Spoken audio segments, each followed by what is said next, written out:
नमस्कार, मैं प्रद्युम्न भंडारी। दोस्तों, दो राज्यों महाराष्ट्र और झारखंड के विधानसभा चुनावों के नतीजे हमारे सामने आ चुके हैं।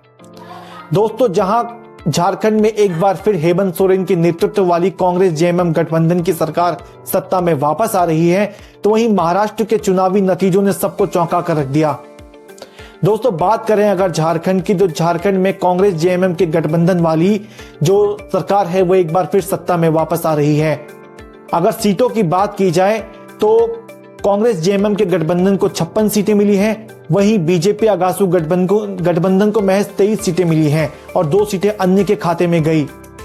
वहीं बात करें महाराष्ट्र की, तो महाराष्ट्र के चुनावी नतीजों ने सबको चौंका कर रख दिया। यहां दरअसल बात की जा रही थी कि एनडीए और महायुति के बीच में एक कांटे की टक्कर देखने को मिल सकती है, मगर शुरुआती रुझानों से ही ऐसा नहीं लगा कि दोनों गठबंधनों के बीच में कोई कांटे की टक्कर देखने को मिल रही है। 288 सीटों पर दोस्तों चुनाव हुए थे और अगर हम सीट के गणित की बात करें तो बीजेपी ने अपने दम पर अकेली 133 सीटें जीत ली, जबकि दूसरे नंबर पर उसी की गठबंधन की शिवसेना शिंदे गुट की पार्टी रही जिसे 57 सीटें मिली। वहीं तीसरे नंबर पर एनसीपी अजीत गुट की पार्टी रही जिसे 41 सीटें मिली। वहीं एमवीए को इन चुनावों में करारी हार का सामना करना पड़ा।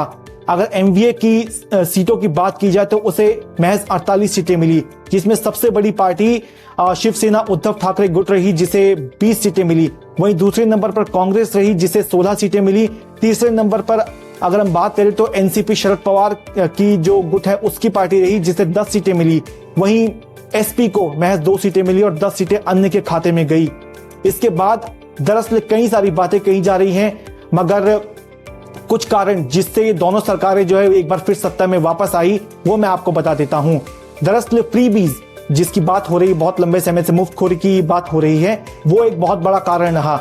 जहां एक तरफ झारखंड की बात की जाए तो मैया सम्मान योजना, इसके चलते ऐसा कहा जा रहा है कि हेमंत सोरेन की सत्ता में वापसी हुई। वहीं महाराष्ट्र में भी जो लाड़की बहना योजना जिसकी बात की जा रही है, ये भी एक बहुत बड़ा कारण है जिससे शिंदे गुट की जो पार्टी है उसकी सरकार वापस सत्ता में आई, यानी महायुति की सरकार जो है वो वापस सत्ता में आई।